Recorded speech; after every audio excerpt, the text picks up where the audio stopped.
So, to repeat the question, or to give a quick synthesis of it, it's about the existence or the reality or the finality of hell, and whether or not, as a number of theologians have hoped, like Origen, for example, all will be saved.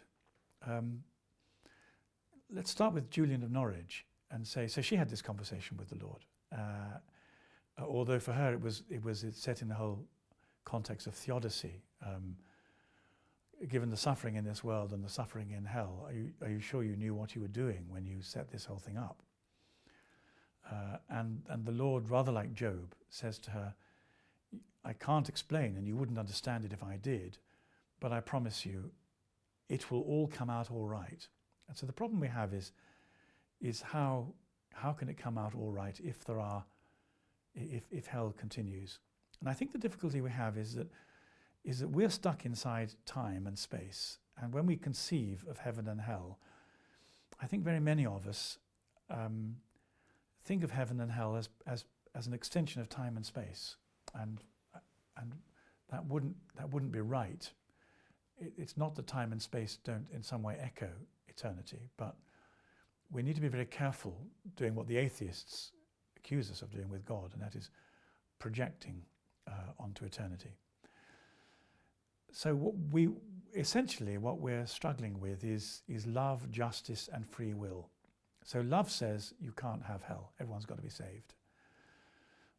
But certainly when I found myself in being judged and thinking I might be sent to hell, I had this extraordinary sense, and that was, if you get sent to hell, you'll have the consolation of knowing there's justice in the universe. I didn't know I cared about justice in the universe. I don't know that I do care much about it consciously, though I think if I was to discover that there was a kind of random moral component to the universe, that would be anarchically very threatening.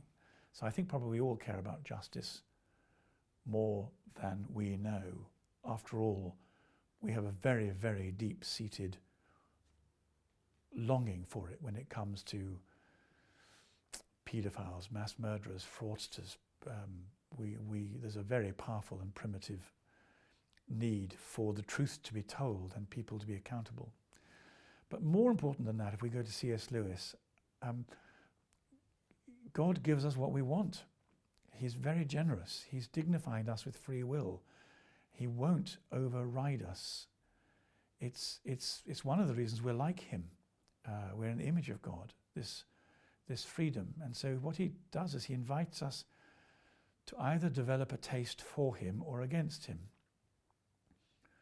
One of the reasons I like being a Catholic is because I'm utterly convinced by purgatory, as Lewis was too. I mean, I love that book, The Great Divorce, which of course is not about marriage, it's about the divorce between heaven and hell. And what Lewis was doing was looking at the difference between William Blake and Christian culture. William Blake was a kind of early Jungian relativist, and Lewis always said that if things take the wrong direction, you have to go back to where they went wrong, just like a mathematics puzzle, and put them right where they went wrong. And what God does is he's very generous with our autonomy and our will. He says, you choose. You can either choose me with love and forgiveness and healing and reconciliation and joy and everything that goes, or you can have your pride and not have me. You will always have the satisfaction of your pride. And I think in hell, actually, there is a certain amount of satisfaction. I think the devils are quite pleased. They've got their pride. They've not given way. They have their pride. And they'd rather have their pride than be loved.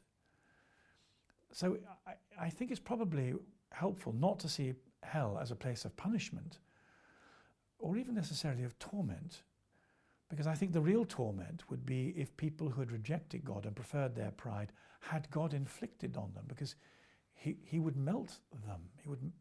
God is utterly melting, and it would be a form of, dare I say, psychic rape.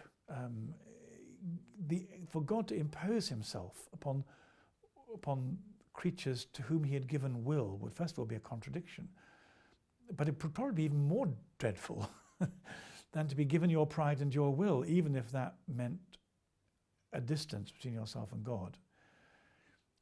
I don't know how many people prefer their pride to God. I know the temptation of it, but one of the reasons I very much like purgatory is because I think that if there is just a tiny part of the autonomous zone that wants God, God will put us in a place where it can grow to the point where it will carry us into heaven. And that's the beauty of the Great Divorce. There are plenty of people in the Great Divorce who prefer their autonomy, who prefer their pride, who prefer their will, and they don't want to be melted by love and carried into heaven. And I think that's part of, I think at the end of time we'll look back and we'll say, yes, that's the right thing. They have what they chose. It's not been forced upon them. They've not become victims. They've become activists for a state of being that holds God at a very long arm's length. And there is some kind of perverse satisfaction in that. It's not a satisfaction I would want,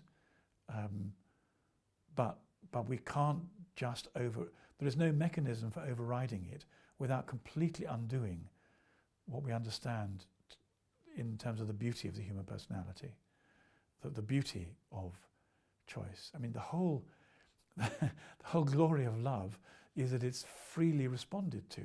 You can't have the glory of love if you can't freely respond to it, and if you can't freely respond to it, if you can't freely reject it. So if you like, the whole of heaven depends upon the fact that hell is a possibility. Otherwise it wouldn't be heaven. So I think to preserve the presence of God, to preserve heaven, to preserve the image of God, the Imago Dei, to preserve our activism in terms of choosing and living out love, we have to allow for people to make their choices. It is in the end their choice. And God will do absolutely everything in his possible and the power to provide a slip route off from the road over the cliff. Everything in his power. Starting with the cross but not ending with the cross. Including using people, using angels, using the Holy Spirit, using time.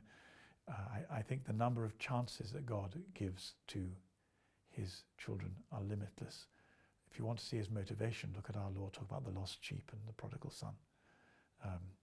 There's no ends that God won't go to get us to change our mind. But in the end, it is our mind.